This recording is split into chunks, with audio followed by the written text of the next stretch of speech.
تحبون الله فاتبعوني يحببكم الله ويغفر لكم ذنوبكم والله غفور رحيم. السلام عليكم ورحمة الله وبركاته تميم. وعليكم السلام ورحمة الله وبركاته أخي، كيف حالك؟ بخير والحمد لله. تميم, connaissant le degré de méchanceté des polythéistes, j'imagine qu'ils ont voulu se venger, n'est-ce pas? Oui, tout à fait أخي. As-tu déjà entendu parler de la bataille d'Uhud? Oui, Mouallima nous a parlé, mais je n'ai pas très bien compris. Attends une seconde. C'est une nouvelle bataille qui oppose les musulmans et les mécréants? C'est bien ça, Akhi. Sauf que la bataille ne fut pas aussi victorieuse que la bataille de Badr. Pourquoi? Inch'Allah, je vais tout expliquer. Mais, comme le déroulement de la bataille est long, alors je te propose de faire comme hier. Tu vas me raconter l'histoire en 2 temps. Naam. Ainsi, tu resteras bien concentré et tu comprendras mieux. Bi'ibnillah. Alors, installe-toi confortablement et écoute attentivement avec ton cœur.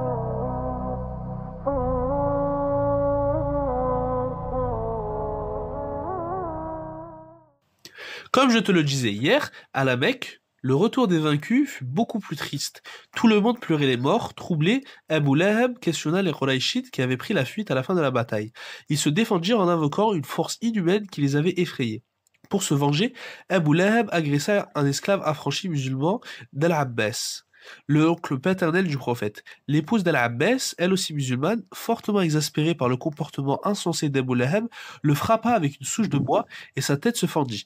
7 jours plus tard, il mourut d'un ulcère inquiétant et il fut laissé 3 jours avant qu'il ne soit enterré. Ses fils tirèrent son corps jusqu'à une fosse et en gardant bien leur distance, ils lancèrent des pierres et du sable pour recouvrir son cadavre.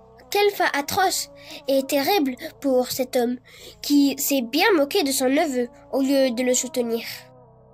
En effet, mais ce qui l'attend auprès d'Allah est encore plus terrible. À la Mecque, les polythéistes, fiers et orgueilleux comme ils étaient, ordonnèrent aux familles des défunts de ne pas pleurer, afin d'éviter de montrer leur tristesse aux musulmans. La rancune les habitait et ils étaient obsédés par l'idée de se venger. C'est ainsi qu'ils commencèrent à vendre tous les biens de la caravane d'Abu Sufyan qu'ils avaient pu être sauvés afin de récupérer suffisamment d'argent pour lever une armée qui affronterait le prophète et ses partisans. Les poètes eux-mêmes contribuèrent à susciter la haine des musulmans chez les tribus, à les exciter et à faire revivre en eux le désir de vengeance. C'est ainsi que 17 mois après la bataille de Badr, durant le mois de Shawwal de la 3e année de l'Hégire, les Qurayshites, aidés de leurs alliés, étaient prêts à livrer une bataille aux musulmans. Ils avaient regroupé 3000 combattants, 3000 chameaux chargés de provisions et de cruches de vin, 200 chameaux et 700 hommes qui portaient des cottes de mailles que l'on appelait des cuirassiers. Abu Sufyan était au commandement et 15 femmes des plus grands chefs les accompagnaient. La cavalerie était placée sous l'autorité de Khalid ibn al-Walid, secondé par Ikrima ibn Abu Jahl. Khalid ibn al-Walid, son nom me dit quelque chose. Eh bien, retiens bien ce nom, car il a également une histoire extraordinaire. Pendant ce temps, Al-Abbas, l'oncle paternel du prophète Mohammed, qui s'est converti à l'islam suite à la bataille de Badr, mais qui a préféré rester à la Mecque, envoya un message alarmant au prophète pour l'avertir de l'attaque imminente des Qurayshites. Le prophète organisa une réunion avec les Ansar et les Muhajirun afin de les consulter. L'avis du prophète Mohammed était de rester à Médine et de réagir que si la ville était attaquée. Ainsi, il proposa de combattre les polythéistes à l'intérieur de Médine. Le plus grand des hypocrites, Abdallah ibn Ubay, était du même avis. Évidemment, parce que je suppose qu'il ne désirait guère combattre pour la cause de l'islam. Tu as tout compris, Allahumma barik. Mais les compagnons qui n'avaient pu participer à la bataille de Badr insistaient auprès du prophète pour sortir de Médine et pouvoir affronter l'ennemi à l'extérieur de la ville. L'un d'eux dit « Ô messager d'Allah, nous attendons depuis longtemps ce jour, et nous avons cessé d'implorer Allah pour qu'il fasse en sorte qu'une occasion telle que celle-ci se présente à nous. Grâce à Allah, le moment du combat est arrivé. Sortons donc affronter les ennemis, sinon ils nous prendront pour des lâches. » Hamza, l'oncle paternel du prophète, et celui qu'on surnomme le lion d'Allah, était à la tête de ce groupe d'enthousiastes.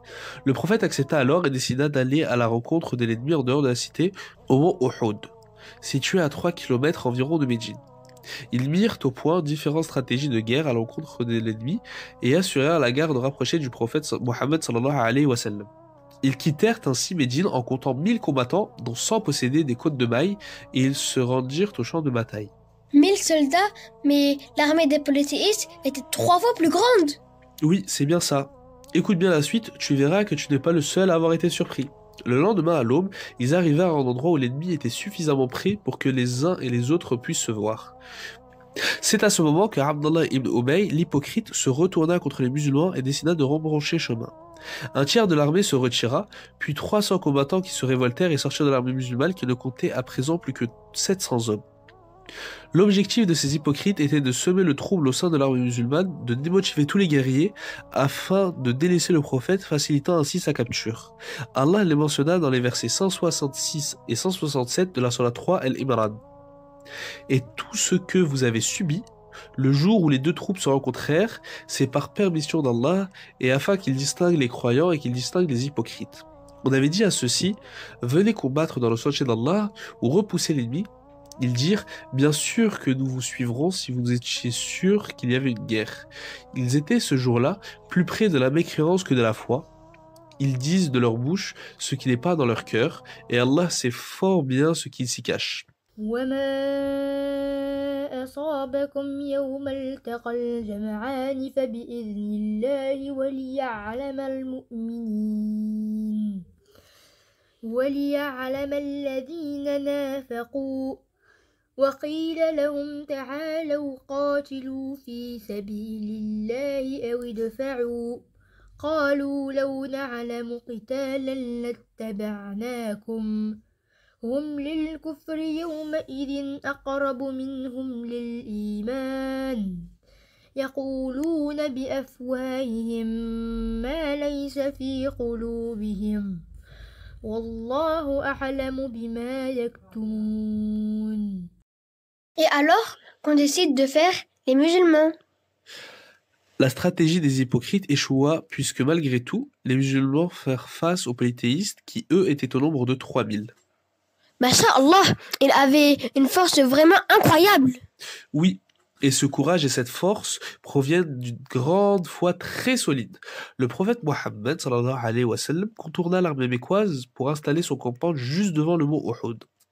Derrière et face à eux se trouvait l'armée mécoise des mécréants. Le prophète ordonna à ses guerriers de ne pas commencer le combat que lorsque l'ordre leur en sera donné. Il mobilisa ses troupes et les disposa en rang pour le combat. Il choisit 50 archers expérimentés, placés sous le commandement de Abdallah ibn Jubayr. Ils reçurent l'ordre de se positionner sur un mont et de ne le quitter sous aucun prétexte. Le messager clarifia leur mission en s'adressant à eux en ces termes. Éloignez de nous leur cavalerie, au moyen de vos flèches, sinon elles nous attaqueront par l'arrière. Que nous gagnions ou que nous perdions, restez fermement sur votre position et veillez à ce que vous ne soyez pas attaqués de votre côté. Défendez nos arrières. Si vous assistez à notre massacre, ne venez pas nous aider, ne quittez pas cette position avant que je vous l'envoie dire. Et si vous nous voyez en train de gagner du terrain, ne nous rejoignez pas jusqu'à ce que je vous envoie l'ordre. Les ordres étaient bien clairs et précis. Et pourtant, allez, je ne t'en dis pas plus, tu devras faire preuve de patience et attendre la fin du repas pour connaître la suite. Oh, Inch'Allah.